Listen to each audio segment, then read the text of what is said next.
특히 이제 삼성전자는 굉장히 저평가되어 있다고 보고 있고요. 들어가야 됩니다.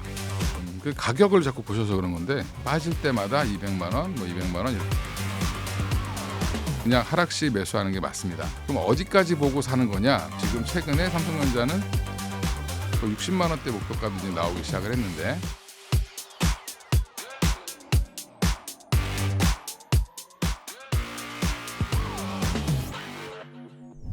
원래 전날 급락을 했죠. 어제 9. 코스피 기준으로 9.99% 예, 하락을 했고요. 어제 하락 이유가 결국에는 뭐 많은 언론이나 이런 매체들을 통해서 들으셨겠지만 제가 볼 때는 다 이유가 될 수는 있지만 이미 다 알고 있는 사실들이기 때문에 사실은 이유를 억지로 찾았다 이렇게 생각하시면 되고요. 이유가 없이 빠질 때도 있습니다. 근데 결국엔 그 이유 없이 빠지는 때는 수급적인 논리죠. 그러니까 차익 실현을 하고 싶은 욕구가 큰 투자자들이 많은 상황에서 뭔가 이제 빌미가 제공되면 좀 빠지는데 최근에 이제 미국 시장을 중심으로 해서 전 세계 이제 글로벌 이제 연기금들이 6월 달 들어서 이제 급격하게 오른 쪽이 반도체 섹터들입니다. 그래서 우리나라만 반도체가 쏠림 현상이 나왔던 건 아니고 우리나라는 당연히 이제 삼성전자 하이닉스 중심으로 쏠림 현상이 나왔고요. 거기에 이제 중국의 과창판 같은 경우도 쏠림 현상이 나오면서 중국도 마찬가지로 반도체 관련 종목들이 급등하는 모습을 보여줬고 대만은 뭐 말할 거 없이 많이 올랐었고요. 거기에 이제 미국도 보면은 필라델피아 반도체 지수에 포함되어 있는 종목도 중심으로 해서 급등을 했던 양상을 보였기 때문에 일단 그 연기금들이 리밸런싱을 이제 반기 리밸런싱을 하게 돼 있습니다. 그러니까 예전에는 이런 게 왜 티가 안 났냐면 전반적으로 시장이 오르고 빠지고 했기 때문에 그리고 이제 특정 섹터의 집중 현상은 별로 없었다라고 보면 그런 것들이 티가 안 났는데 지금은 이제 반도체 섹터에 워낙 집중돼 있다 보니까 이런 것들을 해소하기 위해서 매도 물량이 좀 나올 수밖에 없다라고 생각하시면 되고요. 그래서 특히 이제 하이닉스가 이제 삼성전자를 추월하고 나서부터 지금 오늘도 보면 삼성전자는 플러스로 돌아서고 있는데 빠져도 플러스 상태로 있는데 하이닉스는 오히려 더 많이 빠지는 이유가 이제 그런 이제 밸류의 차이가 좀 오버슈팅했던 부분들이 조정되는 과정이라고 생각하시면 될 것 같고 이제 큰 이유는 저는 이제 수급적인 요인으로 그러니까 글로벌 연기금들의 리밸런싱을 보시는 게 맞지 않을까 이렇게 생각하고 있습니다. 세금 더 걷어가지고 그걸로 이제 뭘 해보겠다고 얘기하는 건데 그건 이제 정부가 알아서 하는 거죠. 정부 입장에서는 세금이 더 들어올 거를 계산을 하고 있기 때문에 그러면 그 더 들어온 돈을 어디에 쓸 거냐라고 논의를 하고 있는데 초과 이익으로 오인을 하시는 분들이 있는데 이제 한마디로 뭐 이익을 뺏어온다 뭐 이런 식으로 이제 오해하시는 분들이 있는데 많이 벌면 법인세가 늘어나죠. 그거에 따라서 이제 그거를 반도체 분야나 뭐 로봇이라든지 미래 성장에 어떻게 재투자를 할 건지 뭐 아니면 국민들한테 어떤 혜택을 줄 건지 이런 것들을 지금 논의하는 거니까 그 부분에 시장이 예민하게 반응하는 것 자체가 조금 어이가 없는 일이고요. 사실은 전혀 기업의 밸류랑 상관이 없죠. 그리고 지금 정부 발언 특히 이제 뭐 국회의원들이 어제도 뭐 이제 일부 국회의원들이 모여서 지금 보유하고 있는 뭐 부동산이나 뭐 이제 보유하고 있는 미실현 주식에다가 세금을 부과하자 뭐 이런 논의가 있었다고 하는데 마침 어제 빠지는 장이다 보니까 그런 것들이 조금 더 부각이 된 것뿐이지 사실 지금 현재 정부 기조는 그런 상황은 아니기 때문에 조금 일부 의원들의 발언들을 너무 과하게 해석을 시켰고 원래 이제 시장이 이제 급락이 나오면 자꾸 이유를 찾아요. 근데 사실은 그렇게 큰 이유가 아니라 매도가 매도를 부르는 형태의 이제 그 매도였다라고 생각하시면 될 것 같고요. 2000년 이후로 빠진 이제 8% 이상의 급락이 나온 그 사례들을 쭉 살펴보면 어제가 가장 어이없는 이유로 빠진 겁니다, 사실은. 그래서 수급적인 요인으로 이렇게 빠질 수 있냐라고 얘기하실 수 있겠지만 전쟁이 일어난 것도 아니고 유가가 올라간 것도 아니고 금리가 튄 것도 아닌데 9.9% 빠졌다라는 거는 그냥 팔고 싶은 사람이 있었다라고 판단하시는 게 맞고요. 그게 이제 도화선이 되면서 어제 장 초반부터 외국인들이 현물 매도를 급격하게 했습니다. 그런 부분들은 결국에 이제 이런 이익 실현, 뭐 그 다음에 리밸런싱 이런 것들이 한꺼번에 이루어지면서 좀 나온 현상이다라고 생각하시면 될 것 같습니다. 뭐 단기적으로는 뭐 이제 이런 이슈들 때문에 흔들림은 나올 수 있는데 어차피 이건 잔파도로 생각하시면 될 것 같고요. 하이닉스는 생각보다 좀 빠르게 올라왔어요. 삼성전자 대비해서도 빠르게 올라왔고 좀 급하게 약간 밈 주식처럼 이제 개인들이 하이닉스를 더 사고 싶다라는 욕구들이 굉장히 강했었고요. 그러다 보니까 삼성전자보다 적어도 올해는 100조 이상을 더 못 버는 회사가 삼성전자 주가를 추월했다는 것 자체가 사실은 뭐 이익 실현의 빌미가 될 가능성은 충분히 높고, 거기에 이제 ADR 관련된 이슈가 붙으면서 약간 오버슈팅이 나온 건데, ADR 관련돼서 얘기를 들어보면 이제 왜 승인이 안 나냐, 뭐 왜 이거 이제 승인 뭐 절차가 왜 이렇게 빨리빨리 진행이 안 되냐, 그거는 이제 미국 이제 SEC가 이제 허가를 어떻게 하느냐에 따라 달린 거기 때문에, 근데 제가 볼 때는 ADR 상장은 문제가 없이 진행될 걸로 보이고, 아마 일정은 아마 8월 정도가 될 가능성이 높다라고 대부분 다 예측을 하고 있습니다. 그리고 이제 단일 종목 레버리지 관련돼서는 우리가 지금 도입한 지 한 달 정도 됐죠. 이제 출시한 지 한 달 됐는데 뭐 지금 이것 때문에 그 급등락이 심하다, 변동성이 커졌다, 물론 일리 있는 얘기입니다. 근데 우리한테만 있는 게 아니고 이건 홍콩 시장에서도 우리 SK하이닉스, 삼성전자 단일 종목 ETF 2배짜리가 있습니다. 근데 홍콩 시장이 지금 되게 재미가 없어요. 특히 반도체 관련된 종목이 없기 때문에 중국도 이제 과창판 중심으로만 시장이 움직였고요. 홍콩 증시는 별로 재미가 없었기 때문에 그쪽에서는 오히려 거래가 SK하이닉스 2배짜리 레버리지 거래가 엄청나게 활발하게 이루어졌습니다. 그런 것들도 어떻게 보면 영향을 줬다라고 생각하시면 되고, 국내는 이제 도입한 지 한 달 됐기 때문에 이제 이게 정착하는 과정이라고 생각하시면 되고요. 이 레버리지 가지고 뭐라 해봐야 의미는 없고 이미 나와 있는 거기 때문에 이거가 이제 악영향을 끼쳤다, 그러면 이걸 또 폐지한다라고 하면 또 불만이 많이 생기겠죠. 여러 가지로 이제 불만이 생길 수밖에 없는 상황이다라고 보고 있고, 지금 이거를 어떻게 정착을 시킬 거냐가 더 중요하고요. 앞으로 이제 이 레버리지 관련된 얘기들이 사그러들려면 하이닉스와 삼성전자의 변동성이 줄어들면 됩니다. 근데 이게 뭐 지금 반도체 쏠림이 언제까지 지속될 거냐 이렇게 물어보시는 분들이 많은데, 결국에는 두 회사가 모두 PER 기준으로 했을 때 적어도 8배에서 9배 수준까지는 가줘야 그러고 나서 이제 조금 시장에서 상승률이 둔화되는 과정이 나와야 ETF 관련된 문제가 없어질 수 있다. 한마디로 투자자들이 이 2배짜리 ETF를 투자했는데 시간 가치라는 게 들어가 있는 ETF가 지수가 조금 그러니까 삼성전자에스가 한 1%, 2%씩밖에 안 올라간다 하루에. 그러면 오히려 그걸 투자하지 않고 다른 쪽에 투자를 눈을 돌릴 가능성이 높습니다. 그래서 반도체 쏠림 현상도 완화되려면 삼성전자 하이닉스가 일단은 목에 찰 정도까지는 올라가 줘야 되기 때문에 그런 과정은 아마 8월까지는 좀 이어지지 않을까 생각하고 있습니다. 레버리지 ETF의 구조를 모르시고 지금 투자를 하시는 분들이 많으세요. 레버리지 ETF는 주식을 사는 게 아니라 주식 선물을 사는 겁니다. 그래서 주식 선물은 당연히 이제 거래량 자체가 적죠. 그러다 보니까 선물이 오히려 현물을 끌어당기는 현상, 이제 웹도덕 현상이라고 하는데, 꼬리가 몸통을 흔들면서 선물이 막 올라가니까 거기에 맞춰서 현물이 따라 올라가는. 그러면 이제 그걸 상품을 개발한 쪽에서는 그거에 맞춰서 또 주식을 또 사야 되고요, 일정 부분을. 그 다음에 팔면은 또 거꾸로 일정 부분을 무조건 팔아야 됩니다. 그래서 그리고 거기에는 뭐 수수료라든지 또 이제 주식 선물이라는 걸 이용하기 때문에 시간 가치가 있죠. 주식 선물은 만기가 있기 때문에. 그래서 제가 아까 말씀드린 것처럼 뭐 이제 이게 변동성이 줄어들면 이 시간 가치 때문에 수익률이 잘 안 나요. 이런 것들이 아마 알게 되면 이제 오르락내리락 하면서 분명히 나는 어제 이 가격에 샀는데 본주 기준으로 그 다음 날 빠졌다가 그 다음 날 다시 그 가격을 왔는데도 불구하고 마이너스인 경우가 있죠. 그런 괴리율들이 계속 생길 가능성이 높습니다. 그래서 일반 개인들 좀 중장기로 투자하실 분들은 ETF 2배짜리보다는 그냥 본주를 투자하시는 게 훨씬 더 낫다 이렇게 말씀드리겠습니다. 제가 이 주식시장 20년 넘게 있었는데 항상 주식시장은 쏠림 현상이 있었습니다. 근데 있었는데 그중에 이제 그래도 보면 한 섹터가 한 2-3개 정도, 많으면 한 4-5개 정도 섹터가 주도를 하면서 시장을 끌고 갔고요. 근데 한 번도 이 주도 섹터에 들어가지 못했던 쪽이 의외로 반도체예요. 근데 이번에는 반도체가 주도 섹터로 완전 자리매김하면서 글로벌리 전반적으로 지금 반도체 쏠림 현상이 더 심해졌고, 근데 우리나라는 뭐 미국이나 이런 데서는 그럼 미국은 안정적인데 왜 우리나라만 이렇게 변동성이 심하고 같이 빠지고 같이 떨어지고 올라갈 때는 같이 못 올라가고 떨어질 때는 더 많이 떨어지냐 이렇게 얘기를 하시는 분들이 있습니다.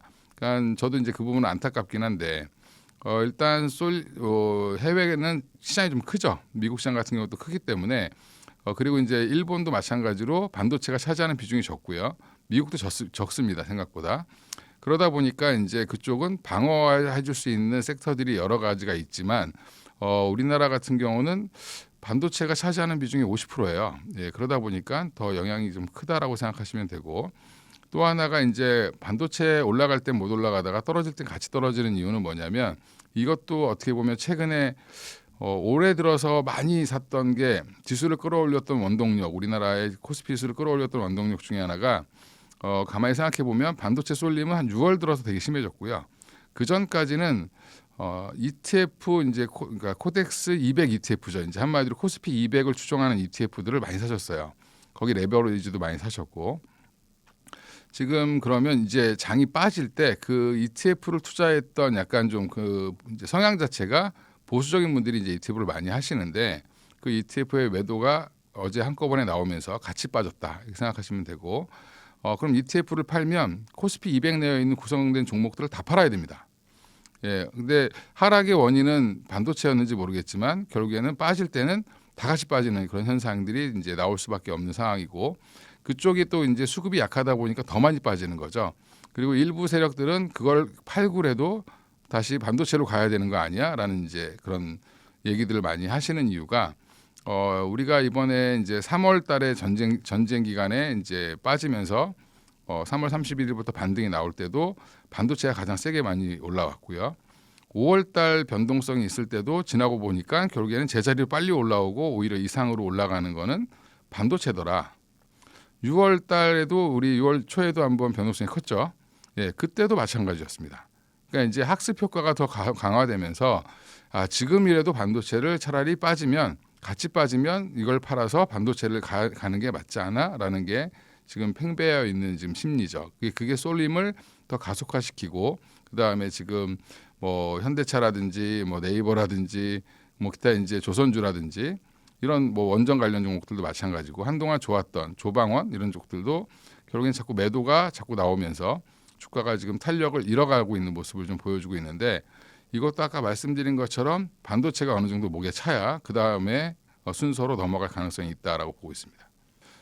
비중 조절의 문제라고 생각하고 있고요. 저는 이제 어차피 반도체가 어디까지 갈지 뭐 물론 이제 전망이 여러 가지가 엇갈려 있지만 여전히 지금 이렇게 주가가 많이 올랐어도 밸류에이션으로 보면은 제일 싼 게 삼성전자 하이닉스입니다. 특히 이제 삼성전자는 굉장히 저평가되어 있다고 보고 있고요.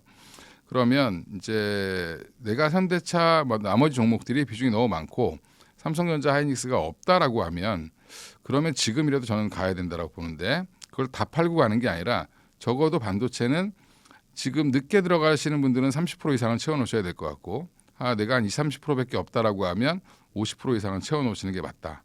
예, 그리고 그 나머지 종목들은 그럼 다 파는 게 아니라 들고 계셔야죠. 예, 그래서 비중만 좀 줄이시는 게 맞지 않나 이렇게 생각하고 있습니다. 들어가야 됩니다. 그 가격을 자꾸 보셔서 그런 건데 한 주를 사더라도 뭐 삼성전자 하이닉스 뭐 하이닉스도 사셔도 괜찮은데 두 종목 중에 뭘 사야 되냐 물어보면 삼성전자를 사는 게 맞습니다. 지금 어제 종가 기준으로 삼성전자가 12개월 포워드 PER이 한 5.8배까지 떨어졌어요. 근데 하이닉스는 빠졌다 하더라도 여전히 7배 부근에 있습니다. 그 얘기는 두 회사의 격차가 굉장히 심해졌다는 거죠. 그러면 같은 레벨까지 적어도 이제 삼성전자가 원래는 하이닉스보다는 PER 기준으로 1배에서 2배 정도를 더 받는 게 정상인데 지금 삼성전자가 과하게 지금 못 올라올까나 더 빠진 거죠. 어떻게 보면 하이닉스가 먼저 달린 거다라고 저는 개인적으로 생각하고 있는데 하이닉스가 먼저 가고 삼성전자 따라가도 상관없지만 지금은 이제 가격적인 메리트나 밸류에이션 매력을 보면 둘 중에 하나를 담는다라고 하면 삼성전자를 담으시는 게 맞고요. 하이닉스를 담고 싶으시면 좀 더 기다리시면 좋을 것 같습니다. 제 강의를 들으시는 분들이나 이런 구독 이제 제 방송 들으시는 분들한테 뭐라고 말씀드리냐면 장중에 5% 이상 빠지면 그냥 사라. 예. 그리고 하락할 때 만약에 그렇게 5% 이상 빠지는 날이 많이 없죠. 어제는 절호의 기회였는데 한 12% 이상 빠졌기 때문에 그런 이제 하락 시에 무서워서 못 사셔요 대부분 다. 근데 내가 만약에 1,000만 원을 삼성전자 사고 싶으시면 빠질 때마다 200만 원, 뭐 200만 원 이렇게 사서 한 5번 나눠 사시면 될 것 같고요. 지금 가격을 딱 정해서 사기보다는 그냥 하락시 매수하는 게 맞습니다. 그리고 그럼 어디까지 보고 사는 거냐 도대체 목표가가. 그럼 지금 최근에 삼성전자는 거의 60만 원대 목표가도 이제 나오기 시작을 했는데 PER 기준으로 한 15배까지 준다라고 하면 예전에 UBS가 이제 마이크론을 15배 주면서 1650불을 얘기했는데 지금 거의 1200불 갔다 왔죠. 예, 그런데 만약에 이제 삼성전자와 하이닉스의 반도체가 메모리가 구조적 성장으로 들어갔다라고 인정을 하면 적어도 10배 이상은 주게 돼 있습니다. 그러면 10배라고 계산해 보면 지금부터도 한 60만 원까지는 갈 수 있는 거죠. 예, 그러니까 지금도 충분히 매력은 있고요. 만약에 15배까지 줄 수 있다. 예전에 TSMC가 10배, 15배, 지금 20배, 지금 25배 주고 있습니다. 예, 그래서 밸류에이션과 EPS가 같이 늘어나는, 그리고 주가는 PER 곱하기 EPS인데 EPS도 늘어나고 있고 PER도 늘어나는 상황이기 때문에 지금도 충분히 접근 가능하시다고 볼 수 있고요. 하이닉스는 밸류가 한 6배 밑으로 빠지면 사시면 될 것 같다. 그래서 우리가 HTS 그걸 어떻게 하냐면 HTS 들어가셔서 기업 성장 분석 백과라는 거 치시면 거기에 이제 12개월 포워드 PER이 써 있습니다. 예, 그거를 수시로 보시면서 한 6배 밑으로 내려가면 충분히 매력적이다라고 생각하시고 사시면 될 것 같습니다. 이제 최고가를 보시면 안 되고요. 항상 이제 최저가와 최고가는 빼고 중간에 있는 이제 애널리스트들의 가격을 평균 내보면 보통 이제 그게 우리 FM 가이드 상에 나와 있는 아까 상장 분석 백과에 나와 있는 가이던스라고 보시면 돼요. 이제 거기에 맞추시면 될 것 같고 목표가라는 건 계속 바뀔 겁니다. 예. 애널리스트가 우리 가만히 생각해 보면 5만 원일 때 왜 삼성전자 이렇게 간다고 얘기하는 사람이 한 명도 없었습니다. 그 얘기는 그들도 몰랐고 그 다음에 삼성전자 이재용 회장님도 몰랐고 최태원 회장님도 몰랐습니다. 이렇게 좋아질지. 작년 9월부터 갑작스럽게 디램의 수요가 증가하면서 주가가 올라오기 시작을 했고요. 이제 우리가 이제 이렇게 서프라이즈하게 반도체가 잘 팔리기 시작한 게 불과 2개 분기 이제 3개 분기째예요. 그러니까 아직 1년도 안 됐다. 그 얘기는 애널리스트의 목표가는 수시로 바뀔 수 있다라고 생각하시고 그 목표가는 목표가일 뿐이고 추세를 보시는 게 중요할 것 같고요. 이제 목표가가 높아진다라는 거는 점점 애널리스트들도 위로 보는 애널리스트들이 많아지고 있다 이렇게 생각하시면 되죠. 우리 가만히 생각해 보면 2월 말에 맥커리에서 굉장히 강하게 불렀는데 이미 그 가격은 그 이상을 다 부르고 있습니다. 그러니까 누군가가 먼저 치고 나가고 그걸 이제 따라가는 형태인데 공통점은 뭐냐면 지금 PBR로 보던 이제 한마디로 이제 사이클 산업으로 보던 애널리스트들이 대부분 PER 기준으로 많이 바꾸고 있습니다. 그 얘기는 구조적 성장으로 대부분 보는 걸로 보이고요. 그러면 거의 다 10배 수준을 지금 얘기하고 있는데 그 10배 수준까지는 어느 정도 이제 타겟팅을 하고 가시는 게 맞고 거기에 이제 이게 점차 뭐 11배, 12배 이런 얘기들이 나오기 시작하는 거는 주가가 올라와야지 아마 얘기를 할 거고요.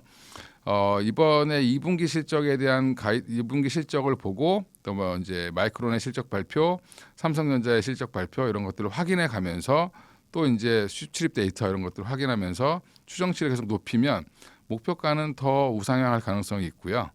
우리가 이제 근본적으로 그러면 이렇게 좋아지는 이유는 결국엔 AI 데이터 센터가 계속 지금 더 지어지고 있기 때문인데 이게 미국 입장에서는 이거를 멈출 수가 없습니다. 그래서 꾸준히 더 투자를 할 수밖에 없고요. 지금 그걸 투자하냐 안 하냐 돈을 버냐 못 버냐 얘기하지만 미국 정부가 대놓고 반도체 회사를 지원하고 있고 AI 산업에 이제 엔트로픽의 지분을 인수하려고 하고 있고 그 얘기는 이제 국가적인 사업이 된 거예요. 예, 국가가 인프라를 깔듯 뭐 도로를 까는 것처럼 통신망을 막 까는 것처럼 결국에는 지금 AI 데이터 센터를 이제 지어서 결국에 이제 AI 산업을 차세대 먹거리로 잡고 있기 때문에 쉽사리 끝나지 않을 거다라고 보는 게 맞고요. 이제 지금 주가가 좀 흔들리더라도 중장기적으로는 반도체는 꾸준하게 지금 갈 수밖에 없는 상황이다라고 생각하시면 좋을 것 같습니다.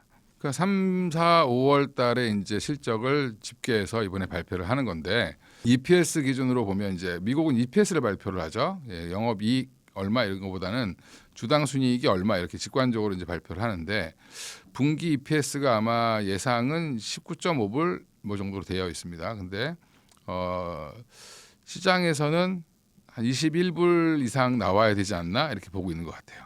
그래서 한 22불 이상 나오면 이제 제가 뭐 $22 이렇게 얘기하는데 22불 정도가 넘어가면 서프라이즈라고 인식을 할 가능성이 높고요.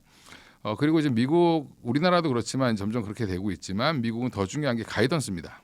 앞으로 내가 매출이 얼마나 더 늘어날 것 같고, 그다음에 올해는 얼마를 더 팔 것 같고, 3분기에는 얼마나 더 좋아질 것 같고, 이런 것, 그 다음 분기는 얼마나 좋아질 것 같고, 이런 것들을 발표를 하는데 그 가이던스가 생각보다 공격적으로 발표하지 않으면 또 주가는 영향을 받을 수 있죠. 근데 마이크론 회장님의 성향상 공격적으로 얘기를 할 것 같고요. 그리고 지금 마이크론은 설비 투자를 메모리 3사 중에 가장 많이 하고 있는 회사 중에 하나입니다.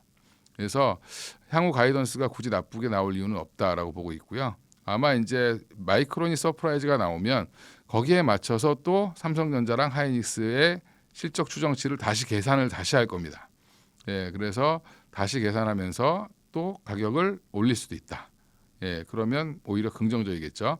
근데 반대로 만약 그냥 한 19불대 후반 예상했는데 그 정도 한 20불 나왔다라고 하면 이제 조금 실망 매물이 나올 수 있죠. 왜냐하면 마이크론은 지금 밸류가 거의 한 10배 수준까지 올라가 있어요. 그래서 조금 여기서 조정을 받아도 이상하지 않기 때문에 그러면 세론의 계기가 될 가능성도 있습니다. 근데 그렇다고 한들 삼성전자 하이닉스를 또 빼기에는 좀 부담스럽습니다. 왜냐하면 두 회사가 마이크론 대비해서 할인받고 있기 때문에 얼마나 할인을 주느냐, 보통 한 80%, 그러니까 20% 정도 할인을 해준다 하더라도 그러면 한 8배에서 한 7배 수준을 유지하기 때문에 삼성전자는 뭐 빠질 일은 별로 없을 것 같고 하이닉스가 조금 영향을 받을 가능성이 있다고 보고 있습니다. 그것도 되게 그 단편적으로 지금 되게 그냥 어떻게 보면 OX 흑백 논리인데, 예, 팔 사람 있으니까 빠질 거 아니냐, 예, 살 사람이 많으면 되죠. 예, 그러면 상관이 없는 거고, 우리가 2,000포인트부터 9,000포인트까지 올라오는 동안 외국인들은 지속적으로 팔았습니다. 예, 팔아도 지분율이 높아. 여전히 이제 갖고 있는 주식 평가액은 계속 높아지는 형태가 나왔는데, 국민연금도 이제 더 이상 이제 물러날 데가 없죠. 예, 그러면 팔아야 됩니다. 예, 일정 부분 팔아야 되고, 룰을 바꿔서 지금 보유 비중을 더 높여놨는데, 투자 비중을 높여놨는데 그 이상으로 지금 더 빠르게 올라오고 있기 때문에 일시적으로 좀 덜어내야 되는 거는 어쩔 수 없는 거라고 보시면 되고요. 대신에 이제 어제 발표한 걸 보면 7월 이후에 매도를 할 텐데 뭐 구체적인 시기와 금액과 이런 것들은 비공개죠. 예, 당연히 비공개로 해야 되는 거고, 제가 볼 때는 이거 한꺼번에 55조를 팔지 않는 이상은 충격은 없다. 예, 오히려 이제 이런 물량들이 나오면서 그 물량을 누가 소화시켜주냐, 그리고 이제 삼성전자 하이닉스가 앞으로 전망이 좋아지냐 안 좋아지냐에 따라서 이거를 잘 소화시킬 수 있느냐, 아니면 뭐 이것 때문에 빠질 수 있느냐인데, 결국에는 두 회사의 전망이 더 중요하지 55조의 이 리밸런싱 자금은 그닥 큰 영향을 미치지 않을 수도 있다. 좋으면, 이렇게 생각하고 있습니다. 리밸런싱 과정이죠. 이제 한국계에 대한 이제 예전에는 50% 이상을 갖고 있었습니다. 삼성전자 같은 경우도.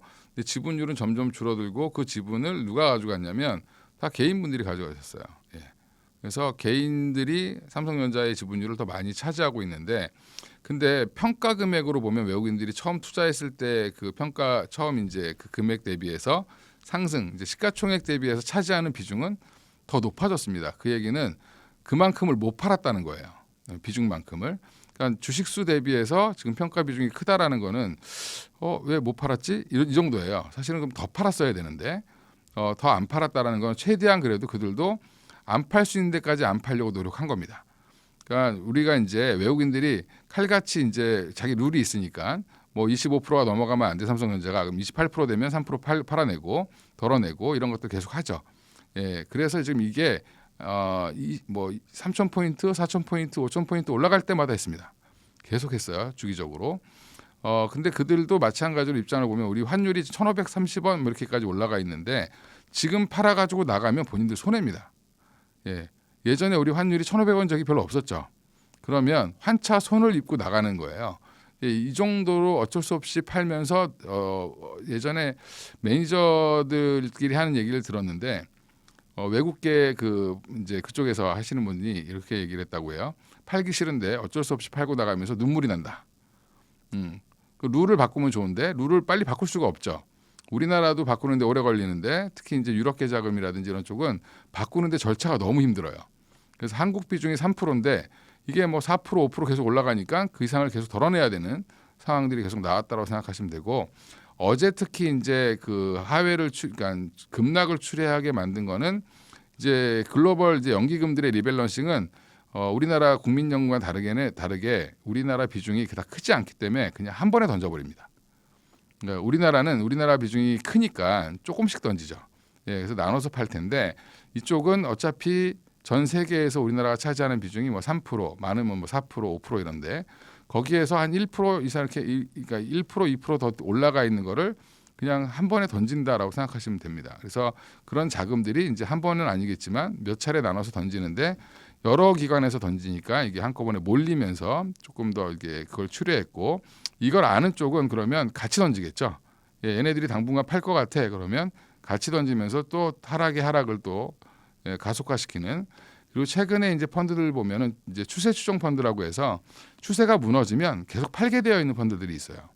예, 주로 이제 헤지 펀드들이 그런 것들을 많이 하는데 그런 것들이 이제 매도를 계속 부르는 형태가 나왔다 이렇게 생각하시면 어제 하락을 조금 그렇게 수급적인 요인으로 좀 이해를 해보시고 오늘도 반등 주는데 왜 파냐? 예, 오늘도 그러면 외국인들을 팔고 있거든요. 파는 이유는 뭐냐면 똑같죠. 리밸런싱 다 안 끝났으니까 예, 팔아야 될 물량들을 계속 또 장이 올라오니까 파는 겁니다.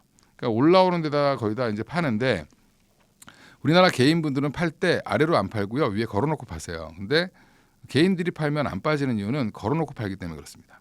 살 때도 위로 안 삽니다. 개인들은 밑에다 대놓고 삽니다. 근데 외국인과 기관들은 어떻게 하냐면 팔 때는 아래로 팔고요. 살 때는 위로 삽니다.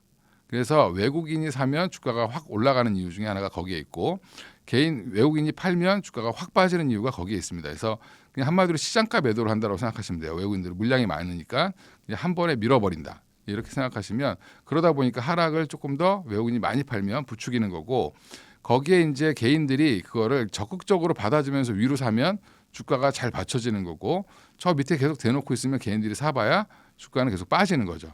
예, 개인들의 성향은 빠지면 사야지라는 건 정확히 지금 다 인지하고 계시는 것 같은데 밑에다 대놓고 사죠. 예, 그렇게 생각하시면 왜 외국인들이 살 때는 올라가고 개인들이 살 때는 안 올라가고 뭐 이런 이제 외국인들이 팔면 왜 갑자기 빠지냐 이런 이제 것들을 좀 이해하시면 될 것 같습니다. 뉴스는 하나의 트리거죠. 트리거고 이제 우리가 기대했던 게 됐냐 안 됐냐 뭐 이런 건데 MSCI 선진국 선진국 지수 관찰국 관찰 대상국 이거 선정이 됐으면 했지만 이미 18일 날 평가 항목이 나왔는데 5개 항목에서 미달이 나왔어요. 그 얘기는 여의도에서는 그냥 18일 날 안 됐다라는 결론을 냈습니다. 예, 이제 이게 공식 발표가 23일이니까 기다린 거고 여전히 이제 당연히 이제 안 되는 거는 이미 18일 날 다 알았기 때문에 이미 반영이 돼 있다라고 생각하시면 되고요. 앞으로 이제 이건 내년에 다시 한번 심사를 할 거니까 그때 가서 좀 다시 보시면 되고 그 사이에 이제 정부나 거래소는 그거에 또 이번에 미비했던 부분들을 어떻게 해결할 것이냐라는 것들을 이제 아마 열심히 논의를 하시겠죠. 예, 그분들이 하는 일이니까. 뭐 그거는 좀 기다려 보시면 될 것 같고요. 이게 들어가면 좋긴 한데 어차피 들어갈 건데 언제 들어가느냐의 정도의 싸움이다라고 생각하시면 되고요. 지금 만약에 들어간다 한들 또 여기 이머징 마켓에 있던 자금들은 또 빼야 돼요. 그리고 선진국 지수에 들어오는 자금도 들어오고 멤버 체인지 되는데 그 차액 정도가 46조 뭐 이렇게 얘기를 하는데 그거에서 추정해서 들어오는 것까지 하면 한 몇백 조가 되겠죠. 이제 그것 때문에 기대를 했었는데 이미 우리가 9,000포인트 근처에 8,000포인트 근처 근방에 이제 넘어와 있죠. 그러니까 우리가 2,000포인트, 3,000포인트 때는 이게 들어가는 게 굉장히 중요했습니다. 근데 지금은 뭐 중요하지 않다라는 게 아니라 그닥 중요하지 않다. 예. 예, 이미 그거 아니어도 지금 우리나라에 하이닉스를 못 사서 안달인 외국인들이 많고요. 삼성전자 사고 싶은 외국인들이 굉장히 많습니다. 근데 왜 패시브 자금은 더 못 들어오냐? 이미 들어온 자금들은 이미 목에 차 있는 상태고요. 그러면 새로운 상품들이 계속 만들어져야 되는데 그런 과정이다라고 생각하시면 되죠. 그래서 미국 내에서도 새로운 ETF들이 한국 관련된 ETF들이 만들어지면서 그런 자금들이 들어와 줘야 되고요. 또 외국인들이 이제 개인들이 직접 투자할 수 있는 그런 계좌들이 이제 서서히 열리고 있는 중이기 때문에 그런 것들이 열리고 나면 조금 더 이제 뭐 수급은 좀 완화되지 않을까 매도는 그렇게 보고 있고요. 이제 지금 실적을 보시는 게 맞아요. 그래서 실적과 가이던스를 보시는 게 맞고 ADR은 이제 저평가를 좀 해소시켜 주지 않을까 이런 겁니다. 그래서 왜 우리가 3등 업체인 마이크론한테 끌려다녀야 되냐? 그 마이크론이 미국에 있기 때문에 그렇죠. 그리고 마이크론은 ROE, 그러니까 주주환원 정책을 한국의 삼성전자 하이닉스보다 훨씬 더 강하게 합니다. 예, 그러다 보니까 약간의 더 고평가를 받는 게 어떻게 보면 당연한 거죠. 예, 근데도 불구하고 마이크론의 눈치를 자꾸 보게 됐는데 이제 하이닉스가 ADR이 거기 상장을 하면 나스닥 100에 들어갈 확률이 거의 100%예요. 예, 그러면 이제 나스닥 100에 들어간다든지 뭐 아니면 필라델피아 밤티 지수에 들어간다든지 이렇게 하면서 오히려 이제 패시브 자금들이 더 들어오지 않겠냐라는 기대 때문에 요즘에 하이닉스가 굉장히 좀 오버슈팅을 했는데 결국엔 8월에 상장하면 그때 가서 반영하는 게 맞죠. 지금 너무 선반영했다가 조금 이제 숨고르게 들어간 걸로 생각하시면 될 것 같고 뭐 이런 수급적인 요인들보다 가장 중요한 거는 예, 두 회사 모두 예, 삼성전자, 하이닉스 모두 다 실적이 시장에서 원하는 이상이 계속 나와줘야 되는 게 더 중요합니다.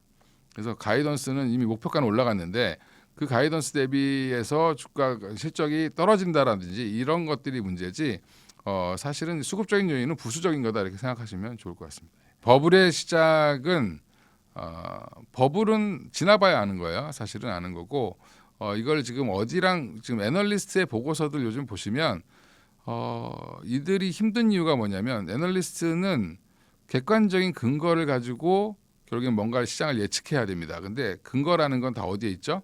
과거에 있습니다. 그래서 과거 사례를 막 뒤지죠.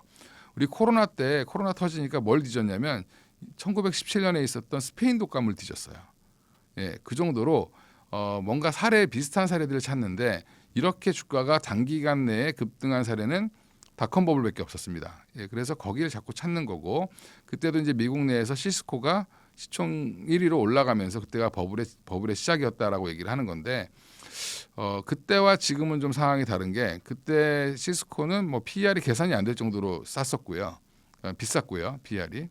근데 지금 삼성전자 하이닉스는 특히 하이닉스 같은 경우는 비싸봐야 7배였습니다. 예.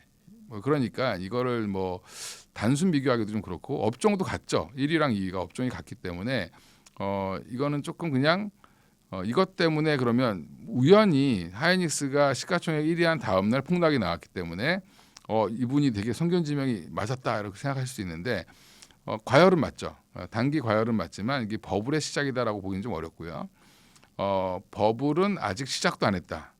이제 버블의 초입일 수 있다라고 좀 개인적으로 보는데 버블이 나오려면 더 가야 됩니다. 더 가야 되고요. 최근에 뭐 이제 이은택 연구원이나 또 KB증권을 보면 이게 변동성이 계속 흔들면서 지속적으로 우상향이 나올 가능성이 높다라고 보고 있고 그러면 이제 이격도라고 해서 이제 이평선 대비해서 주가의 상승률이 점점 낮아지면서 올라가는 게 건전하게 올라가는 거다라고 얘기를 하고 있습니다. 그 얘기는 변동성은 앞으로 더 커질 수 있다라고 인정을 하시는 게 맞고요. 대신에 이제 하이닉스가 시총을 삼성전자를 역전하는 게 맞냐 안 맞냐 계산상으로 안 맞습니다. 예, 하이닉스가 삼성전자보다 아무리 그러니까 수익을 잘 내도 영업이익률이 좋아도 전체 똑같은 비슷한 업종이죠. 네, 삼성전자는 물론 다른 사업부를 포함하고 있지만 다른 사업부가 까먹는 사업부가 아니라 돈을 버는 사업부죠. DX 사업부도 돈을 벌고 있고 그다음에 파운드리 사업부는 이제 올해 하반기부터는 흑자 전환이 가능하기 때문에 그러면 똑같은 선상에서 보면은 하이닉스 대비 삼성전자 저평가 받을 이유가 전혀 없고 거기에 지금 절대적인 금액을 보더라도 1년에 적어도 100조 이상을 더 버는 게 삼성전자인데 그걸 가지고 지금 하이닉스가 1위를 한다? 이거 자체가 좀 잘못된 겁니다. 예, 그러니까 당연히 내려올 수밖에 없고 그러니까 반발 매수세가 삼성전자로 당연히 더 몰릴 수밖에 없다. 단기적으로도 7월 7일 날 삼성전자는 잠정 실적을 발표하지만 하이닉스는 한참 있다 발표하죠. 네, 7월 한 20일 넘어야 발표할 텐데 이게 이런 이벤트성으로 보더라도 삼성전자가 더 관심을 받을 수밖에 없는 상황이다 이렇게 보시면 되겠습니다. 기술력은 HBM4는 삼성전자도 좋습니다. 더 좋고요. HBM3E3E에 이제 이미 그러니까 하이닉스가 엔비디아와 이제 협력이 잘 되어 있고 이미 마켓시어를 공고하게 가져갔기 때문에 지금 당장 엔비디아 입장에서는 하이닉스를 버리고 싶어도 버릴 수가 없어요. 왜냐하면 하이닉스와 엔비디아와 그다음에 TSMC와의 관계는 생각보다 끈끈합니다. 그래서 그 중에 일부를 삼성전자에 줄 걸로 예상을 하고 있고 여전히 대부분은 SK 하이닉스 물량을 가져갈 걸로 보고 있는데 HBM3랑 3E 이제 이 5세대 6세대와 다르게 지금 HBM4 같은 경우는 뒤에 이제 밑에 이제 베이스 다이라고 해서 이게 로직 반도체가 들어갑니다. 근데 그거를 SK 하이닉스는 못 만들어요. 못 만들고 삼성전자는 그거를 만듭니다. 파운드리 사업부에서. 그래서 파운드리 사업부가 흑자가 날 수 있다라는 이유도 뭐냐면 엑시노스 같은 이제 그 자체 AP도 만들지만 또 하나가 이제 이 베이스 다이 때문에 그렇습니다. 그래서 HBM4가 잘 팔리면 잘 팔릴수록 삼성 파운드리랑 그다음에 DS 사업부가 같이 돈을 버는 형태가 나올 수 있고요. 근데 SK하이닉스는 TSMC에 의존할 수밖에 없습니다. 그러면 HBM4를 똑같은 동일한 가격을 받는다라고 하면 하이닉스의 영업이익률은 더 떨어지겠죠. 예. 그래서 단기적으로는 마켓시어를 많이 갖고 있는 SK하이닉스가 좋아 보이는데 중장기로 보면 오히려 SK하이닉스가 삼성전자보다 똑같은 양을 팔아도 돈을 덜 버는 형태가 나올 가능성이 있고요. 삼성전자는 엔비디아와 SK하이닉스의 관계를 알기 때문에 엔비디아는 SK하이닉스보다 많이 납품하지 못할 거라는 걸 알고 있어요 이미. 그러면 기존에 잘하고 있던 AMD라든지 뭐 브로드컴이라든지 그다음에 TPU를 만드는 이제 뭐 구글이라든지 이쪽으로 영업을 굉장히 많이 할 거고요. 그래서 이번에 HBM4 샘플을 보낼 때도 우리 이제 TSMC가 만들어준 로직 반도체를 붙인 SK하이닉스는 12나노 공정을 썼고요. 그다음에 삼성전자는 약간 오버 스펙으로 4나노 공정을 썼어요. 네, 그래서 본인의 기술력을 굉장히 자랑을 많이 했죠. 그래서 실제 테스트 결과도 삼성이 훨씬 좋았고요. 그 안에 구성하고 있는 이제 HBM을 구성하고 있는 이 D램도 여전히 하이닉스는 1비 공정을 쓰고 있고요. 삼성전자는 1시 공정으로 넘어와 있습니다. 예, 그래서 발열이라든지 이런 문제들을 다 해결했기 때문에 앞으로 마켓시어를 넓혀가는 성장성으로 보면은 삼성전자가 좋을 거고요. 하이닉스는 지금 수성자 입장이기 때문에 오히려 뺏길 가능성이 있다. 그러면 저는 지금은 당장은 하이닉스가 좋아 보이지만 이제 앞으로 가면 갈수록 삼성전자의 입지가 좀 더 높아지지 않을까 이렇게 생각하고 있습니다. 그분이 언제 그 주식을 받았냐면 한참 욕 먹을 때 있죠. 5만 원, 4만 원, 6만 원 할 때. 예, 너네는 왜 HBM도 못해? 그러면서 시장에서 아마 그때 평생 살면서 이재용 회장님이 아마 제일 욕을 많이 드셨을 거예요. 예, 그때 사장단들 모아놓고 막 주말에도 출근하고 임원들 이제 출근하면서 PS 받을 때 이거를 다 주식으로 줬죠. 예, 이제부터는 주식으로 보너스를 주겠다. 이렇게 해서 주식을 주면서 그때 받은 물량을 파신 거예요. 그러면 단가가 얼마냐면 거의 5만 원대 후반일 겁니다. 예, 그러면 한 뭐 5만 원이라고 단순 계산을 해보면 거의 뭐 6배 이상을 수익이 났는데 6배가 가량 수익이 났는데 파실 수 있죠. 예. 근데 단편적인 예를 들어드리면 삼성전자 연구원이 주식을 언제 제일 많이 팔았냐? 예, 10만 원대 제일 많이 팔았습니다. 자기 회사는 자기가 잘 몰라요. 임원이라고 해서 아냐? 모릅니다. 제가 항상 그 주위 분들한테 어떤 분이 저한테 그래요. 이제 대표이사랑 나랑 친한데 그 대표이사가 자기 회사 너무 좋아지니까 자기 주식 사라 그랬다고. 예, 그 얘기를 저한테 전달해 주시면 제가 항상 하는 말이 그분 얘기 듣고 사시면 꼭 물리니까 사지 마세요. 그렇습니다.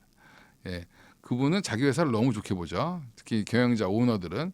근데 사원이나 밑에 있는 일하는 임원들이라도 결국에는 회사의 단점이 더 많이 보입니다. 예, 그러니까 야 이거 그리고 그분은 나이가 좀 있으실 거 아니에요. 입사하신 지 오래됐고 그분 입장에서는 자기가 봤던 그 어떤 호황보다도 지금 너무 호황이죠. 야 이렇게까지 좋을 수가 있겠어? 예, 똑같이 그러면 이쯤에서 난 한번 팔아야 되겠다. 이렇게 생각을 하셨을 수도 있습니다. 그래서 밖에서 보는 거와 안에서 보는 건 다르다. 예, 그래서 지금은 그분의 매도는 사실 좀 의미는 없는 것 같고요. 아마 1년 지나면 또 후회하실 수도 있습니다. 그분은. 예. 네, 지금은 일정 물량은 그냥 들고 가시는 게 맞고요. 예, 저는 이제 아직도 반도체는 50% 이상 가져가야 된다라고 이제 주장하고 있고 그게 한 2년 전부터 그러니까 제가 한 9월 작년 한 가을부터 50% 무조건 가져가야 된다 이렇게 얘기를 했는데 그때만 해도 50% 가지고 계셨던 분들은 지금 50%가 아니라 한 90% 가까이 되셨을 거예요 비중이. 예, 그러니까 그런 분들은 덜어낼 수 있죠. 예, 근데 지금 이제 막 투자를 하셨거나 최근에 사서 물리셨거나 이런 분들은 빠질 때가 기회고요. 아직도 여전히 올라갈 룸은 더 많이 있다라고 보고 있습니다. 물론 중간 중간에 또 사연들이 많이 생기겠죠. 예, 그런 사연들을 잘 극복해 나가는 게 뭐 관건이긴 하겠지만 뭐 이것저것 헷갈리실 때는 뭘 생각하시면 되냐면 예, 그냥 오픈 AI, 엔트로픽, 뭐 메타, 구글, 아마존 이런 회사들이 투자를 줄이면 그때 파시면 됩니다. 예, 그때 얘네들이 나 너 지금 더 이상 투자 못 하겠어, 기브업 할래, 이런 애들이 나오기 전까지는 이런 기업들이 나오기 전까지는 그냥 홀드. 그리고 그들이 돈을 잘 벌면 재투자하겠죠. 지금 뭐 빚내서 투자한다고 뭐 난리를 치는데 그럼 미국의 투자자들이 아직 그게 좀 익숙하지 않아서 그래요. 유상증자하고 뭐 채권 발행하고 그들은 이제 금리 올라가기 전에 어떻게 해서든 돈을 확보하려고 하는 거고요. 앞으로 투자를 가열차게 더 할 거라는 이제 그 의지를 표명한 거죠. 그리고 지금 이제 AI 데이터 센터 엄청 많이 지은 것 같지만 원래 지으려고 하는 물량에 지금 이제 한 10%도 못 졌습니다. 그래서 여전히 공급 부족은 그걸 못 지은 이유가 여러 가지가 있는데 전력도 부족하고요, 반도체도 부족하고요.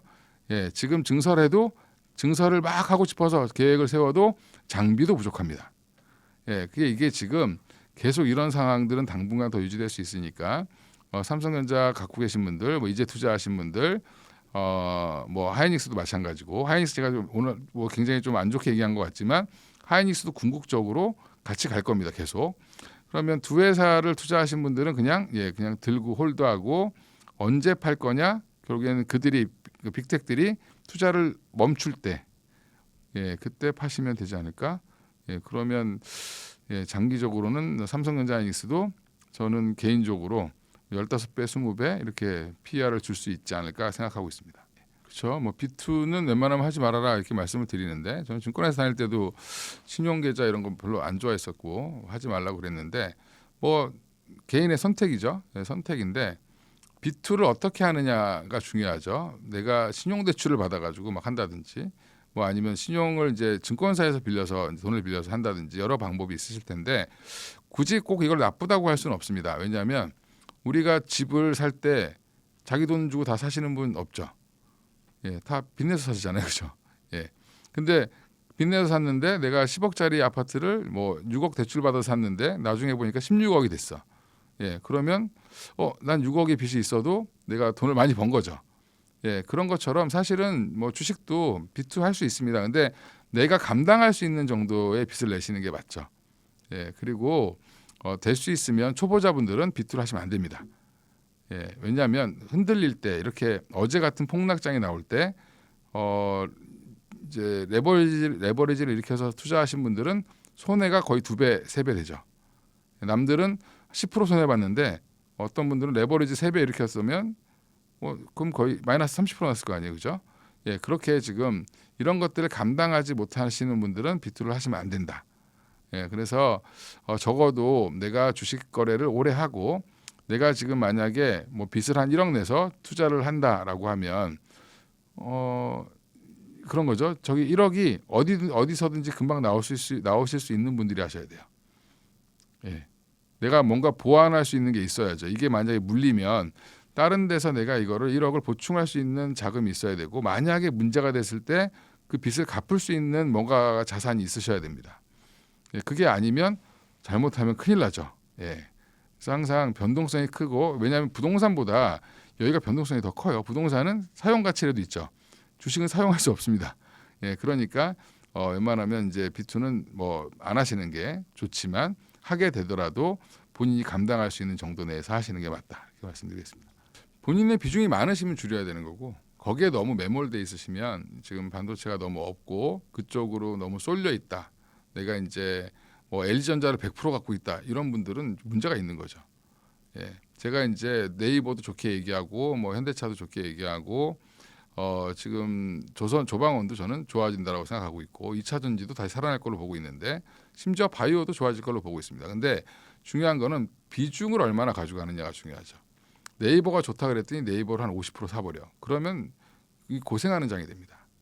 중장기로 봤을 때 네이버나 뭐 아니면 현대차나 이런 종목들은 많이 담아야 10에서 20% 담아야 됩니다. 근데 지금 50%를 반도체를 담았는데 거기 10, 20% 담으면 담을 게 없죠, 다른 게. 그래서 저는 섹터당 이제 그 외 종목들은 10% 이내로 담으시는 게 맞다. 근데 그러면 10% 이내에 담았는데 그들이 갑자기 막 가면 어떡하냐? 예, 그때는 반도체가 쉬겠죠. 예, 그때는 반도체를 일부 팔아서 거기를 더 사는 겁니다. 그러니까 이게 물타기를 하시려고 그러는데 이런 강세장에서는요 물타기가 아니라 위로 불타기를 해야 되는 겁니다.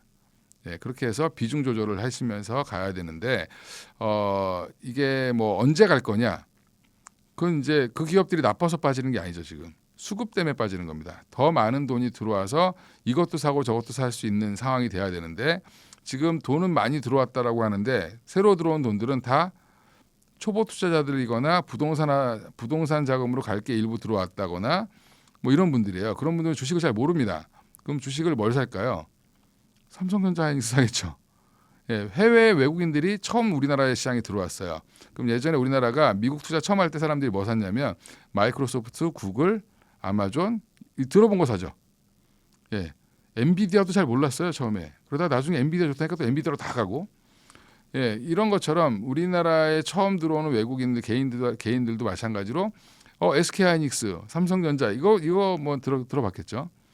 그러니까 당분간 이게 어쩔 수 없는 쏠림이기 때문에 그거를 이거는 우리 회사가 뭐 내가 투자하는 거 이건 왜 안 가 이렇게 생각하시면 안 된다. 자기의 때가 다 있습니다. 그러니까 네이버 현대차가 뭐 안 간다 빠졌다 얘기하지만 연초 대비 2배 이상 올랐고요. 작년 연말 대비하면 딱 2배 올라와 있어요. 아직도. 피지컬 AI라는 그런 기치를 갖고 있고 LG전자도 지금 뭐 최근에 젠슨왕 CEO 때문에 한번 들썩날썩하죠. 엔비디아 때문에 자꾸 움직이는데 그럼 LG전자가 안 좋아질 거냐? 피지컬 AI에서 LG전자도 굉장히 큰 역할을 할 겁니다. 그러면 중장기로 이 회사가 좋아질 거라고 믿는 분들은 빠질 때마다 모으시는 게 맞죠. 예, 그리고 이제 이거의 근본적인 이유는 뭐냐면 다들 못 기다리세요. 투자의 시계열이 보통 하루 이틀 일주일이에요. 그러면 안 됩니다. 내가 이 종목을 샀는데 한 달 안에 안 올라오고 마이너스 20% 났어. 아 이걸 내가 왜 샀지? 이렇게 생각하시는 분들 주식하시면 안 됩니다. 뭐냐면 적어도 샀으면 6개월, 1년은 기다려봐야죠. 그죠? 그걸 보고 사야 되는 게 사실 맞는데 최근에 주가가 너무 빨리 올라오다 보니까 그거 올라온 배경은 결국엔 반도체죠. 그냥 결국엔 반도체가 이익률이 급하게 올라가니까 따라간 겁니다.